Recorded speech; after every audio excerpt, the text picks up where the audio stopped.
Acompaña aquí en estudio, como lo hace regularmente cada que podemos convocarlo a que comparta con nosotros su opinión, el ex embajador Bosco Matamoros Hug, además catedrático universitario y quien siempre, ahora o últimamente, han dado mucho de negro, don Bosco. Bienvenido, don Bosco. Gracias, Plinio, por la invitación. Y tú sabes que después de una cierta edad uno trata de buscar los colores que más le favorezcan. Y el negro parece que me rejuvenece en un mes. Así que bueno, aprovecho para cumplir año, el próximo año, ¿verdad? Un mes más tarde. Ahora hay que cuidar muchísimo el tiempo en esta etapa de la vida. Pero, Un día, me acuerdo que entre las grandes discusiones de por qué blanco, el famoso Einstein y las camisas blancas, ¿verdad? Que era para no perder el tiempo en qué color estar buscando ponerse adecuadamente, entonces siempre prefería andar de blanco.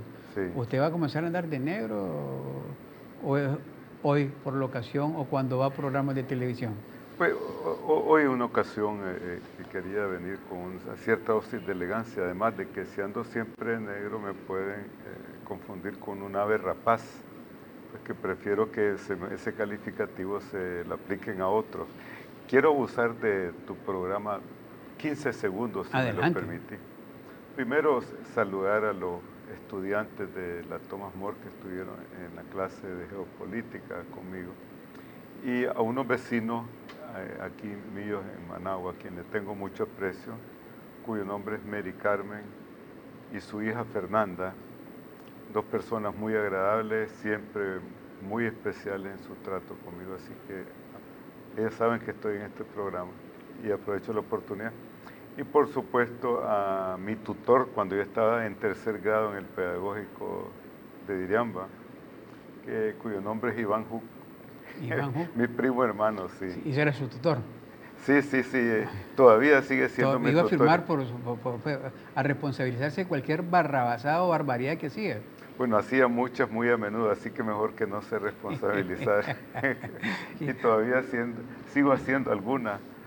Así que bueno, te agradezco esa gentileza, ¿verdad? Don Bosco, el tema, antes de profundizar un poco sobre los nuevos escenarios políticos tras el discurso del presidente Ortega el pasado 19 de julio, cuando celebraban el 40 aniversario del triunfo de la Revolución Sandinista. Antes de entrar a eso, que quisiera que pudiéramos abordarlo, un tema en general. ¿Cuál es lo que está pasando hoy en Norteamérica, a juicio suyo, ¿verdad? Y cómo están viendo a la Nicaragua hoy, ¿verdad? Un año después de los acontecimientos de abril, un año después de lo que para el gobierno es un golpe de Estado fallido y que para los sectores que participaron en el mismo es una insurrección cívica, una rebelión popular, ¿verdad? Y que trajo pues determinada característica de violencia al país que todavía persisten en algunos lugares, sectores o contra personas. Y que Norteamérica primero lo estaba viendo como un tema de suma urgencia y a juicio de algunos ahora lo están viendo como un tema de una negociación como más lenta, no voy a usar la palabra lenta, que debe ser más apropiada. Escuchaba yo en una traducción, no sé si correcta o incorrecta, de lo que estaban opinando algunos sectores en Estados Unidos. ¿Cuál es la lectura que tiene usted de eso? Mira, hay un pronunciamiento el día de hoy de Mauricio Claver, que es el consejero nacional de seguridad para América Latina, en el cual él hace planteamientos contundentes en relación a la situación de Venezuela. Y dice claramente que ya el tiempo prácticamente se ha agotado y que no hay un espacio temporal hasta diciembre para que Nicolás Maduro tome una decisión de abandonar el poder en Venezuela. Y lo dijo en una forma categórica. Tenemos que tomar en consideración quién es el funcionario que articuló esta opinión. Es el encargado de América Latina en el Consejo Nacional de Seguridad, que es el órgano que opera alrededor del presidente, que coordina las políticas del gobierno de los Estados Unidos por regiones indiscutiblemente, que es una de las personas que se reúne cuando trata el tema de América Latina con John Bolton, que es el consejero nacional de seguridad, con el jefe de gabinete de la Casa Blanca. Y esta es una reacción, diría yo,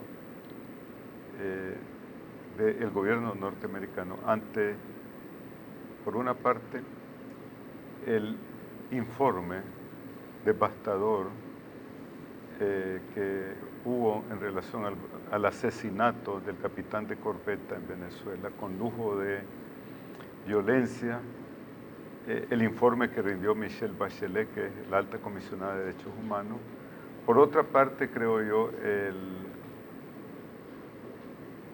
hecho que el ministro de Relaciones Exteriores de Irán pasó por Venezuela,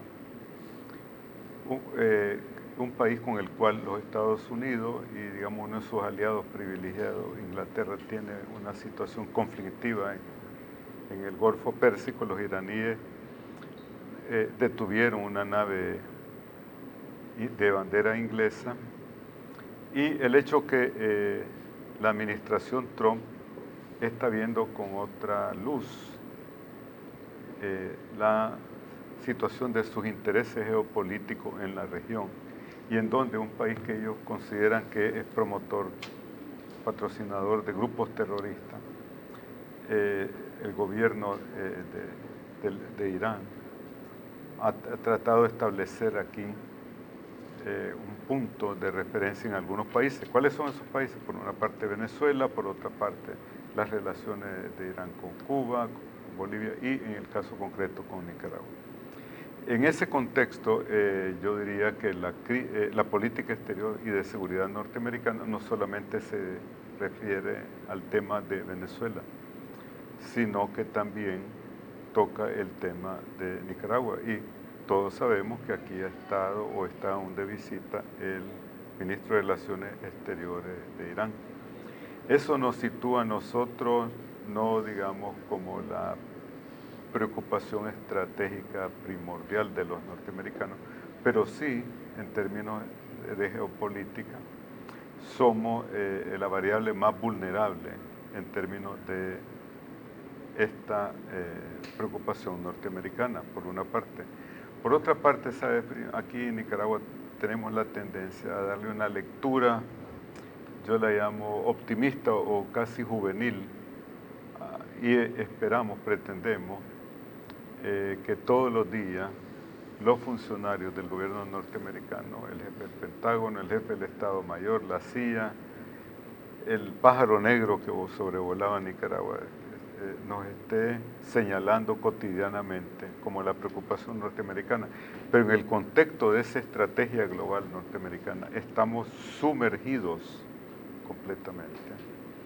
Y recordémonos que estamos en medio verano en Estados Unidos también, pero que están pendientes acciones por parte del gobierno norteamericano. Por una parte, tú has visto que se conoce en Washington la relación íntima del gobierno de Venezuela con el gobierno de Nicaragua.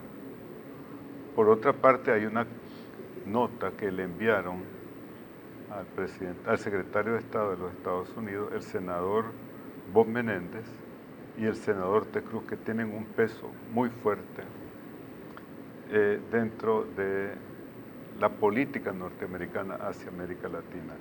Y por otra parte hay una cuestión de política interna que no debemos de olvidar, que Trump, dentro de la lógica de lo ilógico, que yo llamo así, digamos, la conducta de la política exterior norteamericana, porque a veces tú sabes que el presidente tiene otras prioridades o salta, digamos, con una improvisación que no estaba en el orden de las cosas.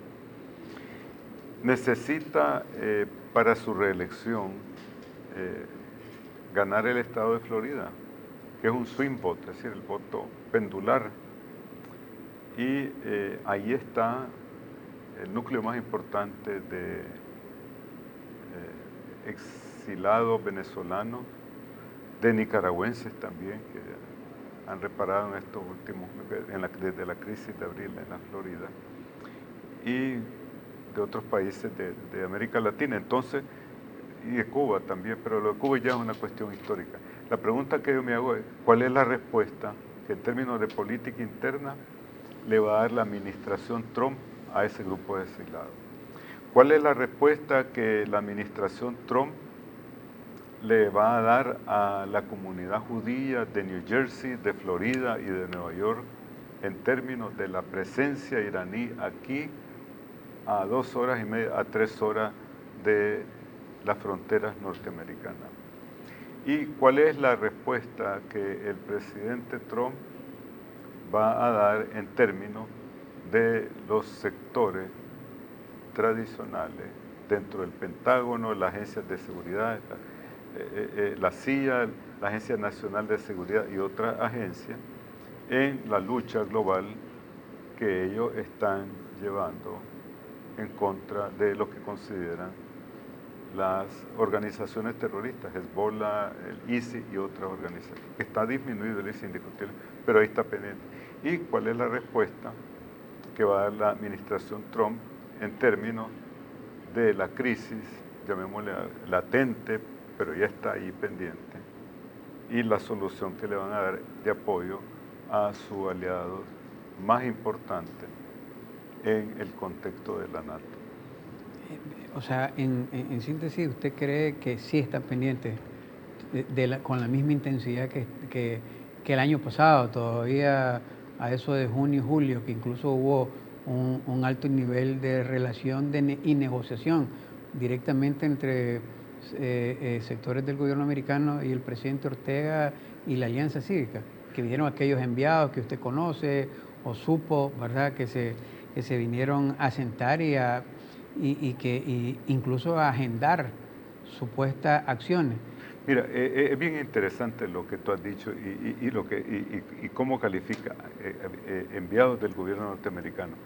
Mira, aquí vino el jefe de gabinete del Comité de Relaciones Exteriores, que me voy a permitir decir pues, que lo conozco creo que hace 40 años, imagínate.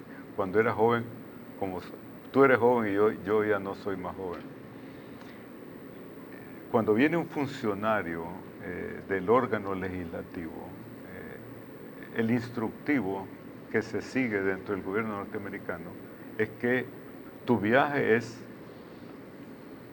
aprobado por el órgano ejecutivo. Y tú tienes, por otra parte, la obligación de presentar un informe al Poder Ejecutivo, es decir, a los órganos que manejan ese asunto. Había un tema que era complicado, que Caleb McCarry, que vino aquí, trabajaba como jefe de gabinete, llamémosle así, el Comité de Relaciones Exteriores, con el senador Corker de Tennessee, que tenía, digamos, era un poco, su posición política un poco, llamémosle, excéntrica en relación a la conducta de la política exterior de la administración Trump. Aquí, en términos reales, que vino a hablar con el presidente fue el embajador Trujillo. Pero el embajador Trujillo obviamente es un funcionario de alto rango, pero yo no he visto desde mi punto de vista que haya venido a Nicaragua, más allá de aquel representante del secretario de Estado, un funcionario que esté en el núcleo del centro decisional del gobierno norteamericano. ¿No cree usted que tampoco haya sido comisionado a eso? A tomar decisiones No. de gran trascendencia al país, Nicaragua. No, las decisiones del gobierno norteamericano indiscutiblemente son de gran trascendencia en Nicaragua, pues si vemos la correlación de factores económicos, políticos, Claro, militares. no, decía para Nicaragua, decía en específico. No miro yo que haya, Vinieron aquí no en una situación decisional, sino a recoger información, los criterios que orientan la posición del presidente Ortega. Yo lo miro en ese sentido. Pero aquí yo no miro que haya venido una persona, por ejemplo, que tiene una capacidad decisional como podría ser el señor Bolton, como podría ser Elliot Abrams en el caso de Venezuela. Y personalmente, cuando estaba en Washington, yo consideraba en conversaciones que era oportuno que se nombrara un delegado especial para Centroamérica, con atribuciones especiales en el caso de Nicaragua. Y no nos olvidemos de lo siguiente, mira, aquí en el caso del gobierno de Nicaragua, esto es un autoritarismo delegativo. Autoritarismo delegativo, una figura muy romana esa. Pues así es, autoritarismo, todos los conceptos que nosotros utilizamos en la ciencia política generalmente son de origen latino, porque es ahí donde se comienza, y de origen griego. El autorismo delegativo, y los científicos sociales y políticos lo han definido en esos términos. El presidente, en este caso aquí, te delega un mandato al referéndum. No tiene capacidad de decisión como puede tener en base a su función institucional en Inglaterra, en Francia o en los mismos Estados Unidos, que pueden tomar decisiones. Tienen la obligación de informarle al presidente, pero no toman decisiones al referéndum siempre, salvo en determinados casos cuando hay ya un mandato específico.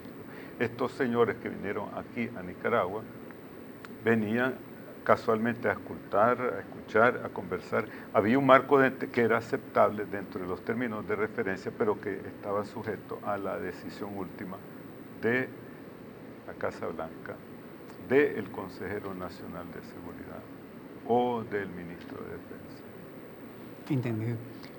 Permítame hacer una pausa para que sigamos hablando de este tema y particularmente, escucha, usted le dio seguimiento al acto del 19 de julio. Sí, claro que sí. Sí. Vamos a escuchar parte donde se refiere a dos temas, que era lo que muchos ciudadanos, particularmente opositores al gobierno, estaban esperando que se refiriera, era el tema de las elecciones y del diálogo nacional. Y él en menos de un minuto se refirió a ese tema y los descartó ambos. Uno dijo que en el 21 las elecciones y por el otro lado dijo de que el diálogo es con otro sector que no necesariamente es la Alianza Cívica por la Justicia y la Democracia. Y quisiera también sus comentarios, porque eso variaría un poco todo lo que es el tema de los escenarios políticos, si esto fuese ya la palabra final de lo que está aconteciendo en Nicaragua. Vamos a los mensajes y regresamos con Don Bosco Matamoros. Adelante.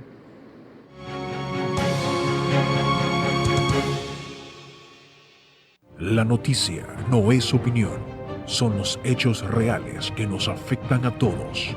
Somos un medio independiente que presenta la noticia de forma objetiva. Mantenemos nuestro compromiso de informar, porque el verdadero poder lo tienen aquellos bien informados. CDNN Canal 23. Aquí estamos. Seguimos informando. En Banco Lafice Bancentro desarrollamos soluciones financieras para quienes trabajan día a día, aportando al crecimiento de Nicaragua. Ofrecemos créditos agropecuarios para impulsar la producción, una amplia y moderna red de cajeros automáticos para realizar retiros o depósitos en efectivo, alianzas con remesadoras a nivel mundial y una red de sucursales a nivel nacional para retirar sus envíos de dinero, y una herramienta para planificar el ahorro con el Plan Ahorro Programado. Soluciones financieras ideales para impulsar el desarrollo. Banco Lafice Bancentro, excelencia financiera a nivel mundial.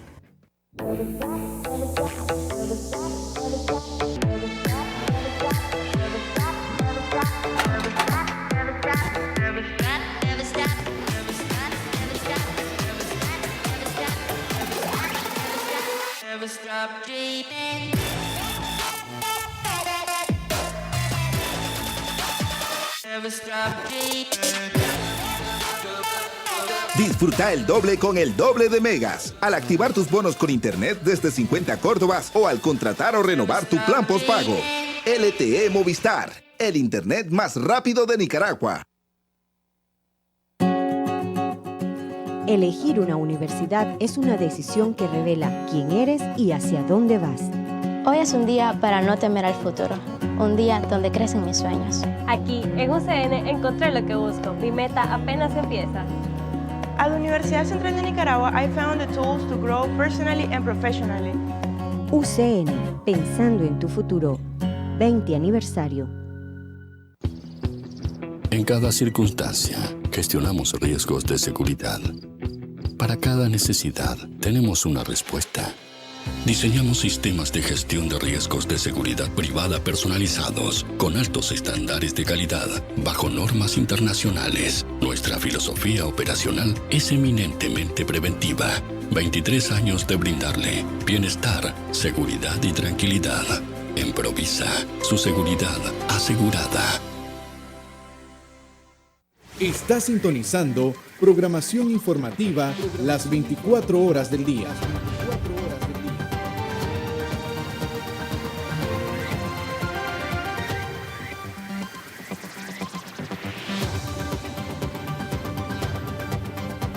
Somos CDNN, Canal 23, Canal 23.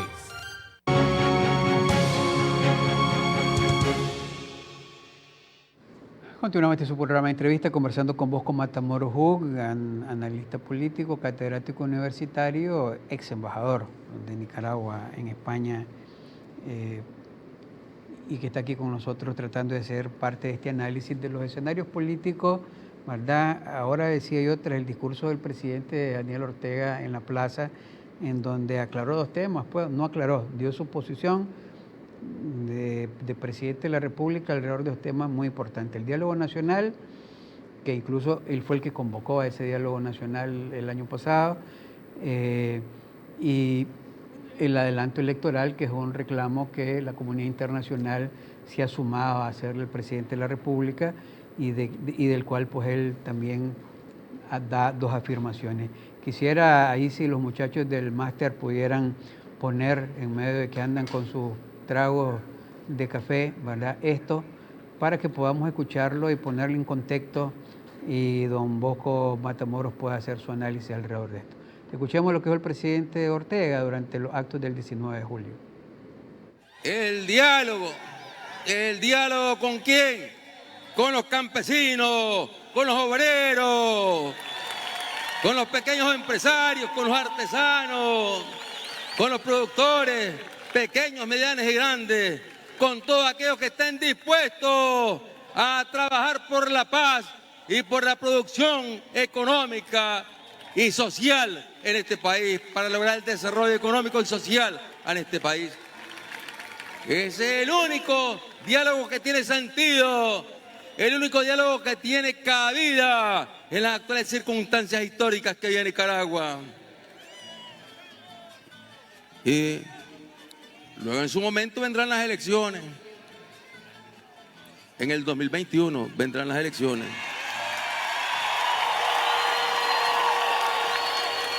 Y nosotros, ahí sí, nosotros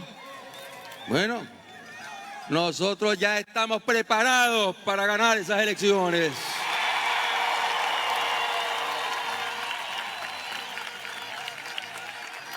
Y se harán las reformas, los ajustes que sean necesarios y correspondientes dentro del marco de la ley, dentro del marco de la Constitución.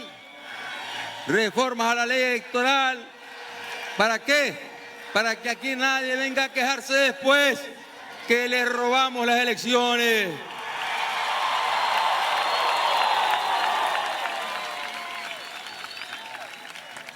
Y yo les he dicho a esos que se ponen a andar repitiendo que hay que hacer ya las elecciones.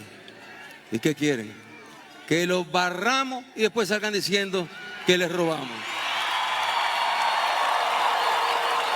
Sí, porque eso saldrían diciendo. Pero además no está con la Constitución ni está con la ley. La ley es clara, la Constitución es clara. Manda elecciones en el mes de noviembre del 2021.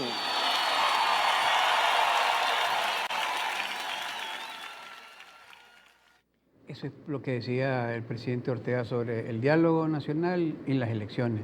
Su comentario, porque a partir de esto, pues, eran dos cosas que le decían: no dice nada el presidente, no habla nada, nunca dice la fecha, no la adelanta, no hay diálogo nacional. Ellos tienen un discurso, dice, bueno, estuvieron esperando a la alianza un día, otro día, la alianza decía hasta que liberaran a todos los presos políticos, ¿verdad? Liberaron a una cantidad y después aparecieron con una lista de nuevo. Entiendo que hoy incluso la Fundación Violeta Barrio está certificando quiénes son esos presos, ¿verdad? Y están pidiéndole los correos electrónicos y toda la información necesaria para seguir este reclamo como un protocolo. Y se levantó el diálogo, ¿verdad? Antes de este discurso, la Alianza Cívica hizo un llamado a retomar el diálogo nacional, ¿verdad? Y la respuesta prácticamente pues, es este mensaje que dio el presidente Daniel Ortega. Y en el tema de las elecciones también, todo el mundo en los órganos internacionales han dicho que es bueno unas elecciones adelantadas, pero nunca nadie definía una fecha, ni uno decía adelantadas a tal fecha. Y eso es parte de una reforma a la Constitución y a la ley. Después es donde se va a discutir eso. Supuestamente iba a ser con la alianza y ahora pues al parecer si esa es la posición del gobierno de Nicaragua, las elecciones pues serían en el 2021, ¿verdad? Y el diálogo sería, ¿verdad?, con sectores políticos que no son necesariamente la Alianza Cívica. Su comentario alrededor de eso. Mira, brevemente, a modo de introducción, se calcula que estaban ahí, digamos, unas 150.000 personas, entre los cuales, obviamente, activistas del Frente Sandinista del gobierno y otros, los voluntarios forzados de los empleados públicos. Así que digamos que en términos reales pues, ha sido unas 80-100.000 personas en ese evento. Por una parte. Por otra parte, me llamó la atención, Plinio, la pobreza del nivel de los presentes en este evento. Es decir, que para mi modo de ver, para el gobierno y para el Frente Sandinista, el partido representaba simbólicamente algo muy importante, los 40 años, que también son importantes en la vida de cualquier ser humano.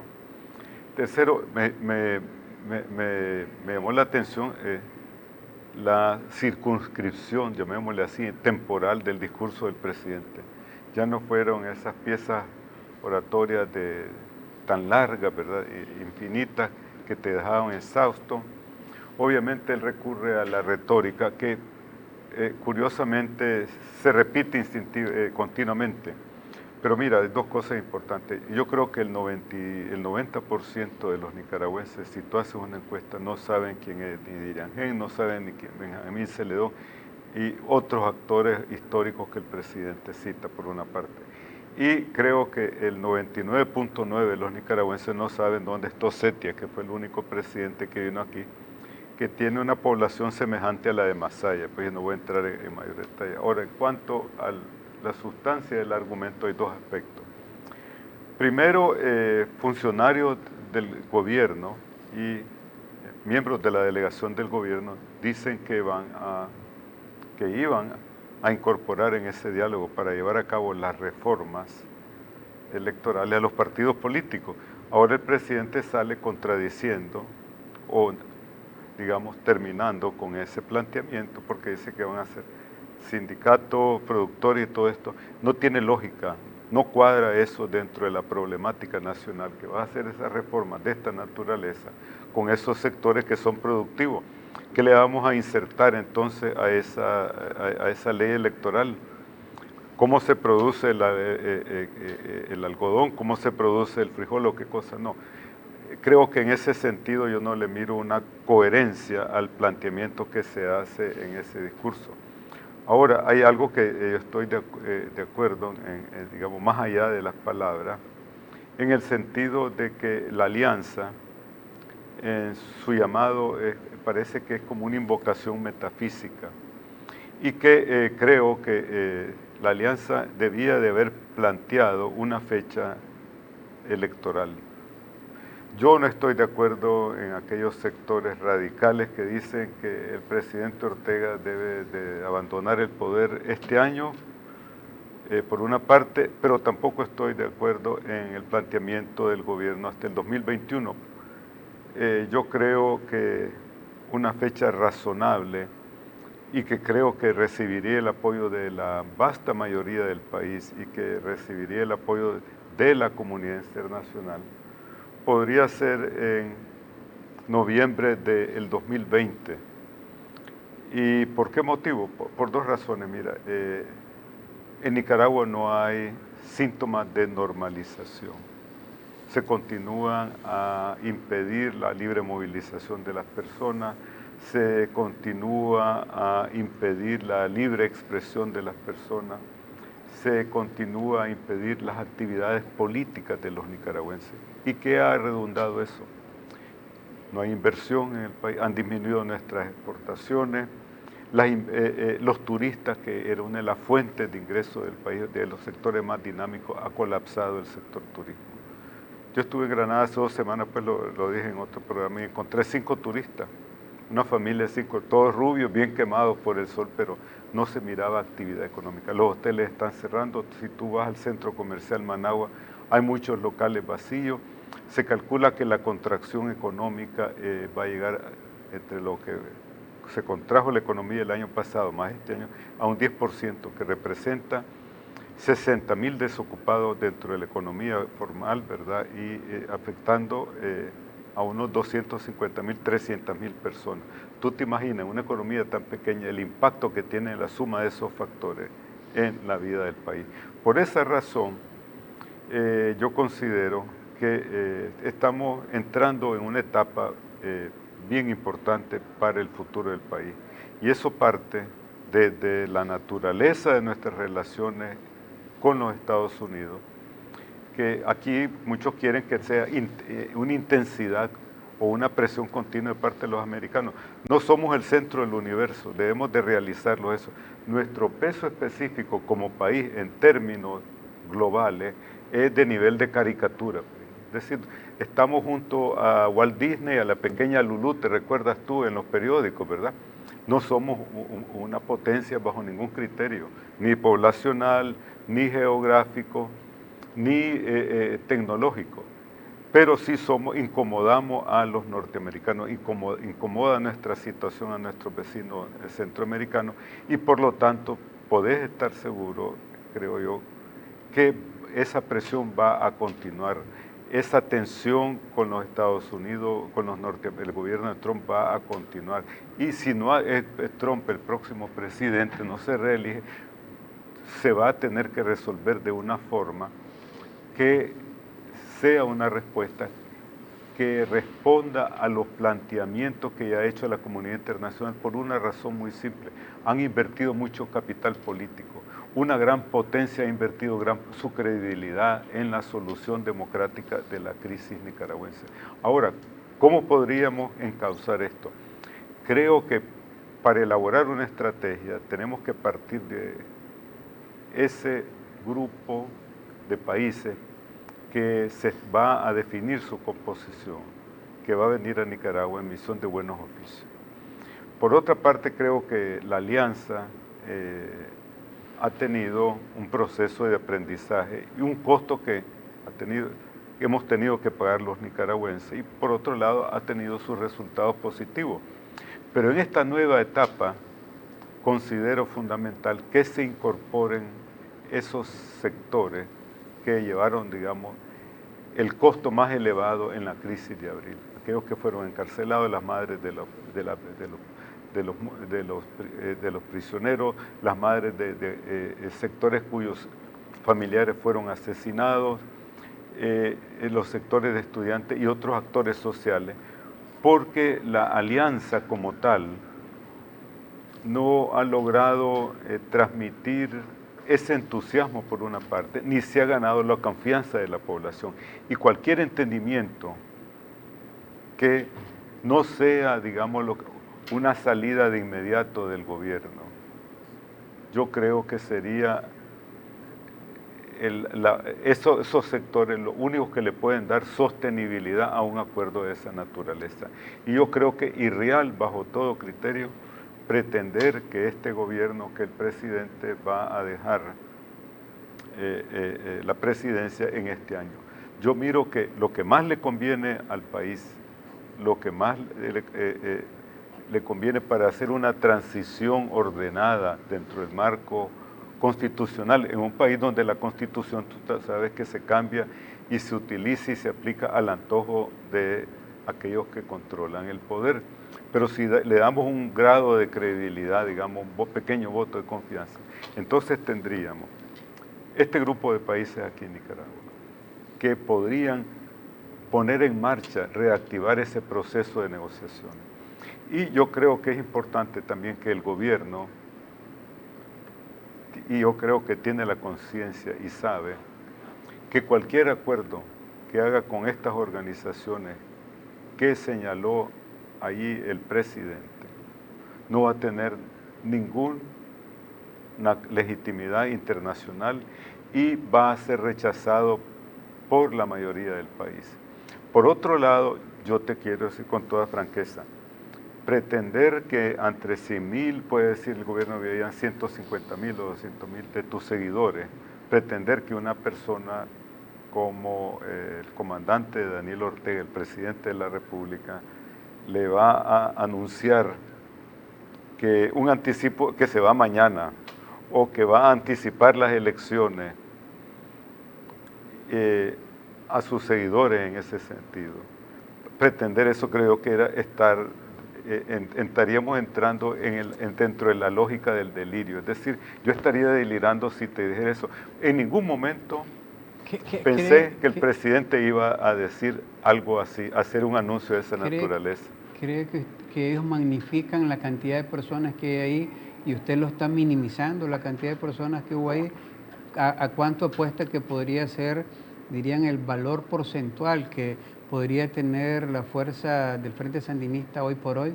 Mira, yo personalmente, puede ser que, mira, primero tú sabes que científicamente se calcula 2 personas por metro cuadrado. Se calcula que había ocupado, porque parte de la avenida Bolívar, Hugo Chávez... Esas son las explicaciones de los ingenieros, arquitectos y todo, pero ahora vamos como estamos en política. Política yo calculo... ¿Minimiza eso? ¿Lo magnifica como el gobierno? Mira, ¿Qué impresión le da a mí esa no me imagen? gusta, a mí no me... indiscutiblemente había una presencia considerable, pero yo me tomé el tiempo, acompañado de una persona con que fuimos aquí en la carretera Masaya-Managua, donde hay mayor concentración de población, flujo poblacional y de tráfico. Conté 120 vehículos, entre camionetas y autobuses. Muchísimos de esos autobuses venían vacíos, al grado que ponían la gente en los techos. Las camionetas, la gente hacía el signo 2, yo le hacía el 1. Y se ponían a reír también. Así que había gente, yo calculo, que tenía su duda, llamémosle así, sobre su vocación ideológica o partidaria. Yo calculo en este momento que el Frente Sandinista... O sea, ¿me dan una cifra o un porcentaje? Un porcentaje. Ajá. Calculo que es un 20%, 20, máximo de la población electoral del ¿Qué eso país. podría estar representando hoy esa masa que se movió? La capacidad de movilización, exactamente, en un proceso electoral. Pero que te quiero, perdóname, rápidamente te quiero decir eso. Eso implica que sería, en el caso de un nuevo gobierno y un nuevo poder legislativo, una fuerza política considerable, porque recordémonos que las matemáticas no corresponden a la matemática política, son dos cosas diferentes, porque tu capacidad política depende cómo vas a concertar tu correlación de fuerza con los otros actores. Ahora, y las contradicciones, dice usted, el presidente Ortega, alrededor del diálogo, no son las mismas contradicciones que tienen que ver con la representatividad de la Alianza Cívica. Hace 3 meses todo el mundo decía que la Alianza Cívica representa a todos, ¿verdad? Menos a los partidos políticos que en algunos sectores de oposición le llaman colaboracionistas. Pero hoy que esa Alianza Cívica, hasta usted la cuestiona de quiénes están representados, la posición del presidente Ortega de decir de que hay que conversar con todo el mundo, pues. Bueno, es que fíjate. Y no necesariamente con una sigla que representaba hasta el momento antes de ese discurso el interlocutor válido, pues, porque es con el que se estaban sentando todos los días, o esperaban sentarse, o lo esperaron a sentarse con él. Mira, te voy a sintetizar esto en una frase. La alianza cívica, de una forma u otra, debe participar en ese matrimonio. El problema es que parte de los trajes que está utilizando no es suficiente y necesita esos otros testigos que sean incorporados dentro de la delegación de la alianza en cualquier proceso de diálogo. Esa alianza, que no es una estructura organizada, por otra parte, la simbología de esa estructura tuvo la capacidad de movilizar a más de 500,000 de nicaragüenses en repetidas ocasiones. Y me atrevo a decir que si el gobierno permite que se movilice libremente, y espero que no lleguemos a una situación en donde se fuerza esa presencia en la calle, tiene esa capacidad. No tanto la alianza en sí, pero sino, digamos, por una parte el rechazo al gobierno, la simpatía a la alianza y las expectativas de los nicaragüenses por un cambio. Ahora, bajo ningún punto de vista creo yo que debemos de caer en el error de subestimar la capacidad del partido de gobierno y el liderato que tiene el presidente Ortega, indiscutiblemente, porque es la persona que a los nicaragüenses estábamos esperando qué es lo que iba a decir. Imagínate, una persona del país estaba esperando, y ahí no era ni el jefe del ejército ni el presidente de la asamblea, era lo que iba a decir Daniel Ortega. Esté de acuerdo o no con él, y eso es una realidad objetiva. Yo no votaría por Daniel Ortega y creo que es bien sabida mi posición, pero también yo soy una persona realista. La cuestión es que el día de hoy no hay una alianza y debemos de terminar con ese mito de la unidad, porque aquellos que están propiciando una unidad, lo que va a resultar es lo siguiente, que aquí vamos a tener en Nicaragua, en las próximas elecciones, que yo espero que sean el próximo año, cuidado, van a haber 3 fuerzas, 2 de los sectores tradicionales o de la derecha compitiendo entre ellos, y por otro lado tener el partido sandinista, que en una eventualidad de ese género, ¿qué va a ocurrir? Que o puede ganar las elecciones, que me parece muy difícil, o va a tener una capacidad de maniobra dentro de un poder legislativo donde prácticamente se vuelve casi como una bisagra. Y ese es el riesgo, es lo que Lenin llamaba el infantilismo. De izquierda. Exactamente, yo llamo el infantilismo la última etapa del subdesarrollo, que es lo que estamos viviendo aquí en Nicaragua. Permíteme hacer una pausa y cuando regresemos seguimos hablando de esto, porque usted propuso reiteradamente y en público el tema de noviembre 2020, pero de pronto yo no escuché a nadie que dijera, bueno, pues cerraran filas con esa fecha, ¿verdad? Y el presidente dice, para eso que andan diciendo que se adelanten las elecciones, si las adelantamos van a decir que se las robamos también. Vamos a hacer una pausa y cuando regresemos ese tema del adelanto electoral, lo que implicaría, ¿verdad?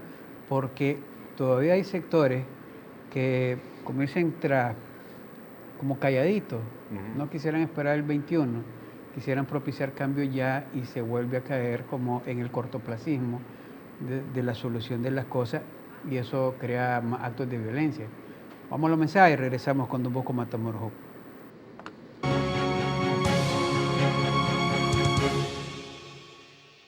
La noticia no es opinión, son los hechos reales que nos afectan a todos. Somos un medio independiente que presenta la noticia de forma objetiva. Mantenemos nuestro compromiso de informar, porque el verdadero poder lo tienen aquellos bien informados. CDNN Canal 23. Aquí estamos.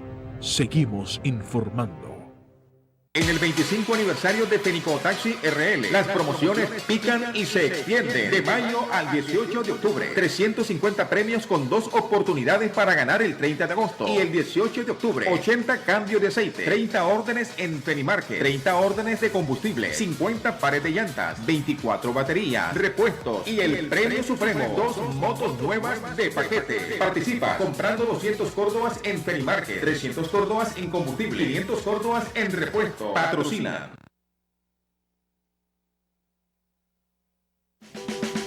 Desde cualquier lugar del país puede comprar y pagar en línea desde su celular, tablet o computadora. Haga clic al link de cobro enviado por el comercio, introduza sus datos y medio de pago y listo, sin hacer fila, movilizarse o perder tiempo. Payphone, fácil, rápido y seguro. Banpro, Grupo Promérica. En cada circunstancia, gestionamos riesgos de seguridad. Para cada necesidad, tenemos una respuesta. Diseñamos sistemas de gestión de riesgos de seguridad privada personalizados, con altos estándares de calidad, bajo normas internacionales. Nuestra filosofía operacional es eminentemente preventiva. 23 años de brindarle bienestar, seguridad y tranquilidad. Improvisa, su seguridad asegurada. Está sintonizando programación informativa las 24 horas del día.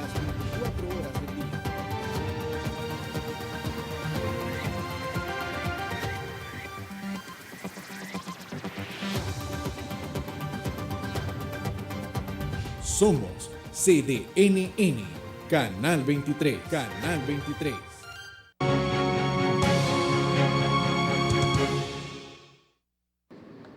Estamos ya en esta parte final de su programa de entrevista, conversando con Bosco Matamoros Hug. Le decía ya finalmente, don Bosco, porque le agradezco sus comentarios en general. Ahí están algunos comentarios positivos y, como siempre, pues otros negativos y siendo de todo tipo. Usted sabe que estamos en un país en donde todavía el consenso nacional o el consenso no está ni en cada uno de los sectores, ¿verdad? Todavía hay muchos disensos y en la parte opositora al gobierno hay muchas opiniones, ¿verdad? Que todavía no logran llegar. Pero usted anduvo proponiendo el 2020. El presidente Ortega hasta se refirió con sarcasmo y dijo, esos que andan diciendo que se adelanten las elecciones. Dije yo, se lo está diciendo a Bosco Matamoros. Dije, lo aludió porque el único que ha logrado decir incluso fecha, ¿verdad?, de adelanto electoral, pese a que en las resoluciones de la OEA hablan de adelanto de elecciones adelantadas y que la Alianza Cívica pide en su comunicado elecciones adelantadas, el tema de poner una fecha y de proponer una fecha es otro de los grandes problemas dentro de la oposición en Nicaragua. Entonces dice el presidente Ortega, dice, y si ponemos una fecha y la adelantamos, van a decir que nos la robamos también, ¿verdad? Y entonces, ¿cómo ve y alrededor de las elecciones, ve que realmente haya consenso para ese adelanto electoral, ¿verdad?, para una fecha específica o pues irse a no reformar eso y esperar el 2021? Mira, quiero en ese sentido ser lo más claro posible. Yo considero que por la salud pública y el bienestar del país, un anticipo de elecciones para noviembre del 2020 sería lo más saludable para el país y sería un factor de estabilización que comenzaría a crear las condiciones de confianza que tanto necesita Nicaragua, tanto en el campo económico, como en el campo político, como en el campo social. Definiríamos en el horizonte de la crisis nicaragüense el punto de llegada y el punto de salida de esta crisis nacional, que de continuar así no tiene más connotaciones que se va a profundizar. Por otra parte, quiero dejar bien cierto, es mi posición, tú sabes, yo soy un individuo solamente en un 6 millonésimo parte exactamente de la composición nacional.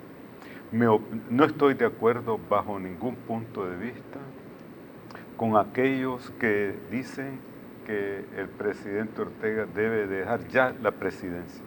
No concuerdo con ese criterio.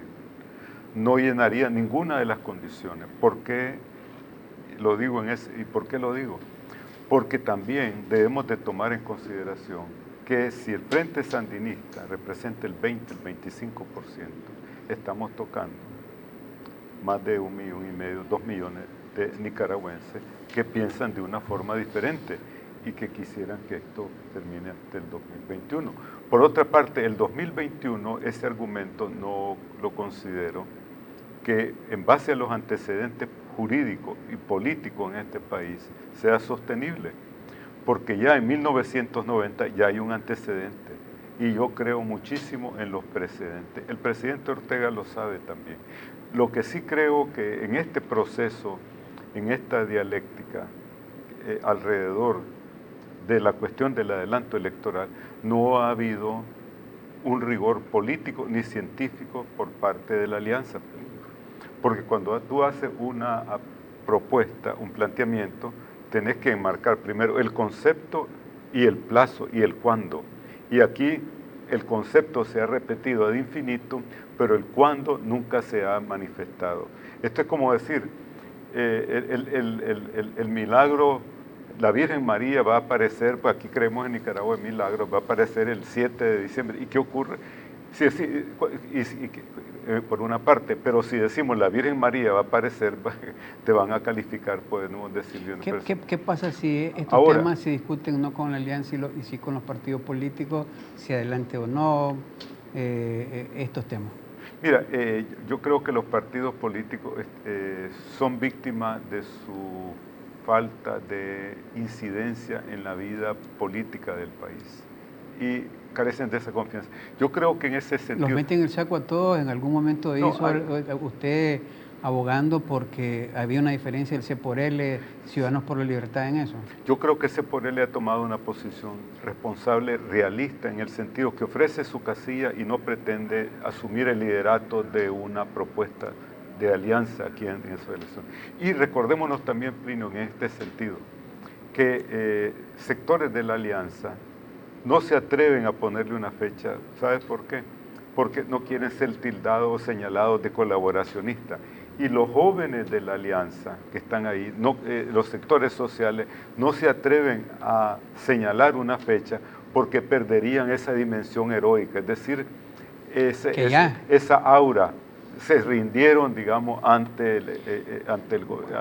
la crisis o ante la posición o la presión del gobierno. Las mejores decisiones por el bien del país es las que hay que tomar, ¿verdad? Y en eso nosotros hemos tratado de contribuir a que sean las mejores decisiones en consenso, en acuerdo o por último en disenso, pero si son bien para todos. Ahora yo quiero porque nunca se queda bien con todo. Quiero hacer una aclaración, Plinio, que cuando el presidente hizo ese señalamiento... ¿No era por usted? No, bajo ningún punto de vista se me ocurrió.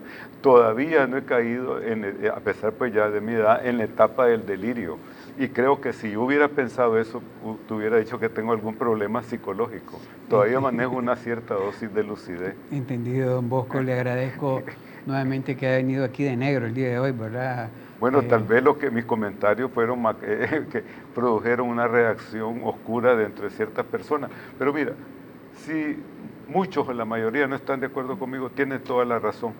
Para mí el concepto no podemos decir unanimidad. Decía un colega mío brasileño que cuando estábamos en un comité discutiendo unos temas importantes, y un delegado se opuso y salió otro delegado manifestando que por unanimidad, y él dijo no, debemos de respetar el hecho, la mayoría absoluta, porque basta un voto que no esté de acuerdo para que no podamos usar ese concepto.